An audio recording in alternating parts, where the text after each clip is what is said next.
ஸ்ரீமதி ராமானுஜாய நமக. பக்தர்கள் அனைவருக்கும் நமஸ்காரம்.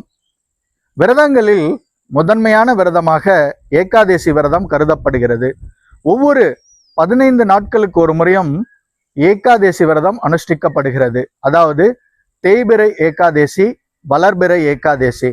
கடந்த பல வருடங்களாக ஏகாதேசி குறித்த மகாத்மியத்தையும் தகவல்களையும் வாட்ஸ்அப் குழுக்கள் வாயிலாக பக்தர்களுக்கு தொடர்ந்து நாம் பதிவிட்டு வருகிறோம், தெரியப்படுத்தி வருகிறோம். அந்த வகையிலே பல பக்தர்கள் ஏகாதேசி விரதத்தை அனுஷ்டித்து பயனடைந்து வருகிறார்கள். அதாவது பகவானுடைய திவ்ய திருவருளுக்கு பாத்திரமாகி வருகிறார்கள். இந்த மிகப்பெரிய ஒரு மகிழ்ச்சியான தகவலை பக்தர்களிடையே பகிர்ந்து கொள்வதில் அடியேன் மிகுந்த மகிழ்ச்சி அடைகிறேன்.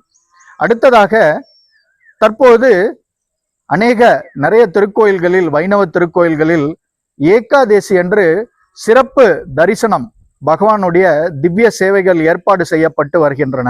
அந்த வகையிலே சமீபத்திலே திண்டுக்கல் தாடிக்கொம்பில் அமைந்துள்ள ஸ்ரீ சவுந்தரவல்லி தாயார் சமேத ஸ்ரீ சவுந்தரராஜ பெருமாள் திருக்கோயிலில் ஒவ்வொரு ஏகாதேசி என்றும், அதாவது வளர்பிறை, தேய்பிறை, வளர்பிறை 2 ஏகாதேசி தினங்களிலும் சிறப்பாக பகவானுக்கு கண்ணாடி அறை சேவை துவங்கப்பட்டுள்ளது.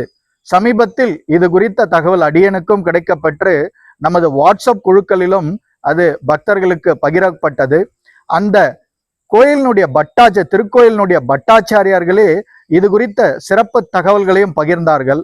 ஆதலால் அனைவரும் ஏகாதேசி விரதத்தை தவறாமல் அனுஷ்டித்து நம்முடைய பாவங்களை எல்லாம், நம்முடைய முன்ஜென்ம மற்றும் இந்த ஜென்ம பாவங்கள் அனைத்தையும் போக்கக்கூடிய அபார சக்தி படைத்தது ஏகாதேசி விரதம். அந்த ஏகாதேசி விரதத்தை தவறாமல் நாம் கடைபிடிக்க வேண்டும்.